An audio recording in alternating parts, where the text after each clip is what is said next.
Eu vi o mundo inteiro. Não há país, não há lugar melhor para fazer um país do que esse. Eu andei no exílio, anos e anos de exílio, não há lugar para fazer um país melhor. Mas tem uma classe dominante ruim, ranzinza, azeda, medíocre, cobiçosa, que não deixa o país ir para frente. O trecho que você acabou de ouvir é de Darcy Ribeiro, gravado durante o programa Roda Viva da TV Cultura em 1988. E é sobre isso que Darcy Ribeiro falou que nós vamos conversar hoje. Sobre o descaramento da elite brasileira e como esse pequeno grupo traz prejuízos enormes para a consolidação da nossa democracia. Eu sou Rodrigo Rodrigues, professor de História da Secretaria de Educação e presidente da CUT-DF. Vamos conversar um pouco com você sobre isso hoje, aqui no CUT no Ar.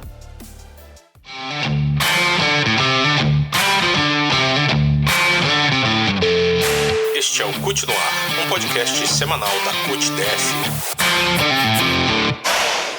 A explosão dos casos de infectados pelo coronavírus no Brasil trouxe à tona uma série de sentimentos e reflexões.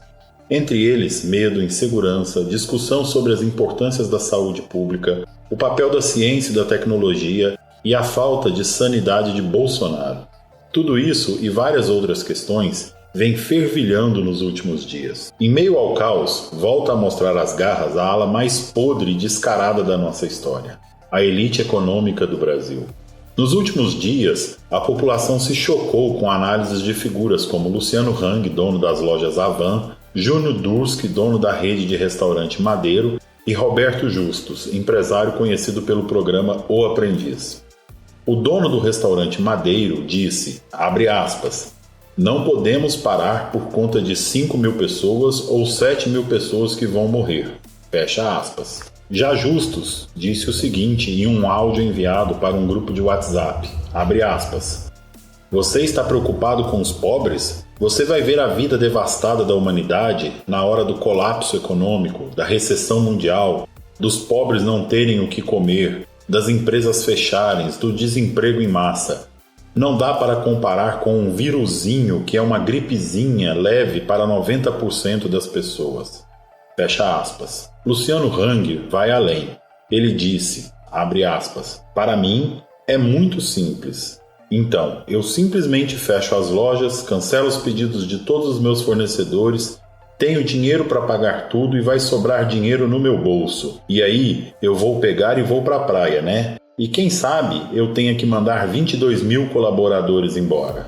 Fecha aspas. É importante lembrar que figuras como Justus, Júnior Durski e Luciano Hang não estão exatamente no seleto grupo da elite econômica do Brasil. Esse grupo é muito pequeno e abriga famílias como Marinho, dona da Rede Globo, a família Vilela, dona do Banco Itaú, a família Aguiar, dona do Bradesco, ou a família Safra. Essas e outras poucas famílias interferem frontalmente na economia do Brasil. A extinção do pão com hambúrguer do Madeiro ou as quinquilharias das lojas Havan não desestabilizariam o Brasil. Mas é fato que esses empresários têm sim uma renda infinitamente superior a milhares de brasileiros e são patrões de centenas de trabalhadores. E é esse grupo, que forma a classe dominante, que funciona como um instrumento da elite, propagando a máxima do ódio ao pobre. Darcy Ribeiro, nosso convidado especial desse programa, explica. Uma nação em que a classe dominante é de filhos ou descendentes de senhores de escravos, leva na alma o pendor, o calejamento do senhor de escravos. Quem é o senhor de escravos? É aquele que compra um homem e o negócio dele é tirar com o chicote desse homem a renda que esse homem pode dar nos 7 anos que ele vivia. Enquanto o escravo está condenado a lutar por sua liberdade e para o quilombo, o senhor de escravo, ao contrário, está condicionado a usar o escravo como um carvão que se queima para a produção, para ter mais lucro. Quase que ao mesmo tempo das falas de Justus, Luciano Hang e Júnior Durski, Bolsonaro publicou a medida provisória 927. A MP, publicada no dia 22 de março, permite que empresários superem a lei e interfiram em vários direitos dos trabalhadores. Em princípio, a MP de Bolsonaro permitia que empresários ficassem sem pagar trabalhadores por 4 meses. Diante de um verdadeiro nocaute virtual, Bolsonaro recuou deste ponto. Mas outras medidas graves permanecem na MP 927.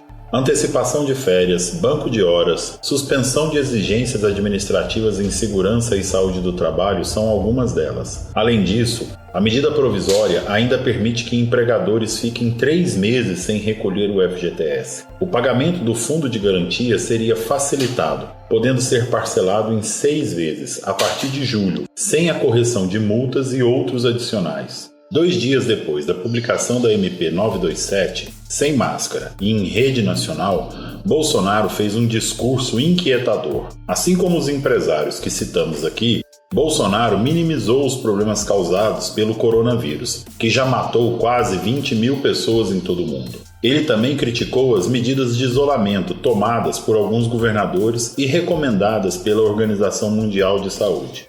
Como se não bastasse, o chefe de governo, em plena pandemia, incentivou a volta às aulas e o retorno dos trabalhadores aos postos de trabalho. A partir daí, Bolsonaro mostrou com clareza para quem governa. Ele ainda evidenciou que está disposto a sacrificar vidas para salvar os lucros, assim como o dono do restaurante Madeiro, das lojas Havan e outros empresários bolsonaristas. Há quem diga que Bolsonaro deve ser interditado por insanidade mental. E há quem diga que ele é louco. Mas, se ele for louco, é um louco conveniente. Até agora, Bolsonaro não deu um passo contrário aos interesses do grande empresariado, que bancaram sua campanha e são sua base de sustentação. Se interpretado de maneira mais profunda, o discurso de Bolsonaro tem como estratégia polarizar novamente a sociedade, fidelizar sua base popular apoiadora para poder avançar no seu projeto político de desmantelamento das políticas sociais. E por que isso? Você pode estar se perguntando. Novamente, Darcy Ribeiro nos explica.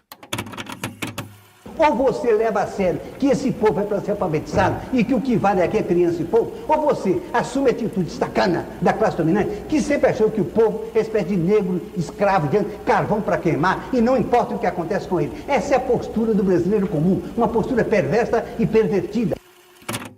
E é por isso que o governo federal imobilizou o Estado nesse momento de crise. Como um verdadeiro aviãozinho da elite, Bolsonaro vem rompendo totalmente com as políticas sociais e, consequentemente, com a democracia.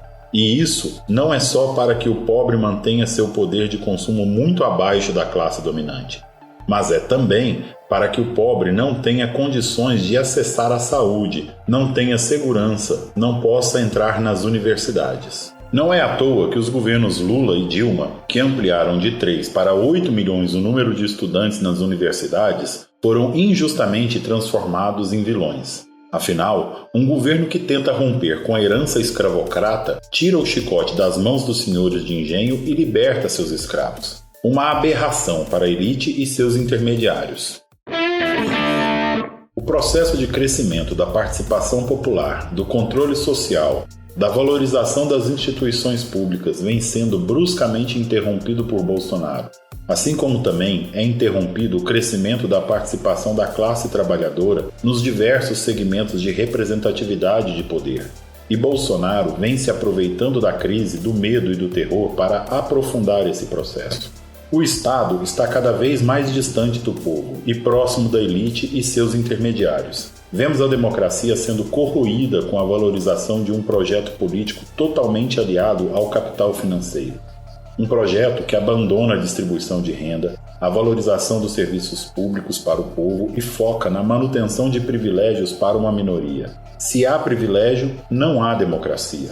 Não se esqueçam que em visita ao presidente dos Estados Unidos, Donald Trump, Bolsonaro disse que não veio para construir nada para o povo, mas para destruir tudo. E ele vem sendo fiel ao que disse. Não podemos esperar que o sistema capitalista e a elite econômica que o sustenta se estremeçam e cheguem ao fim com a crise que vivemos hoje. Já passamos por outras crises antes, e a voracidade do capitalismo e da sua elite só aumentou. A mudança desse sistema perverso e pervertido, como disse Darcy Ribeiro, só será possível com o protagonismo do povo na construção do seu país e da sua própria história. Não podemos nos enganar. Em nome da democracia e do povo brasileiro, precisamos nos unir e agir. A gente encerra por aqui mais um episódio do CUT no Ar. Toda semana a gente tem um novo programa que pode ser ouvido no Spotify ou no nosso canal do YouTube. No Spotify, nos procure como CUT no Ar. Já no YouTube você pode fazer a busca por CUTDF. Sugestões, críticas, elogios, recados, reclamações, envie para o nosso direct no Instagram. A gente está lá com o perfil CUTDF.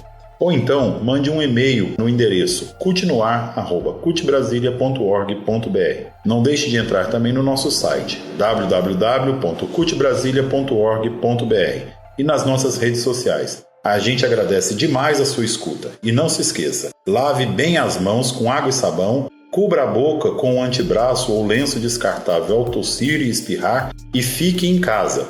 Até semana que vem. Este foi o Continuar, um podcast semanal da CUTDF. Até o próximo episódio.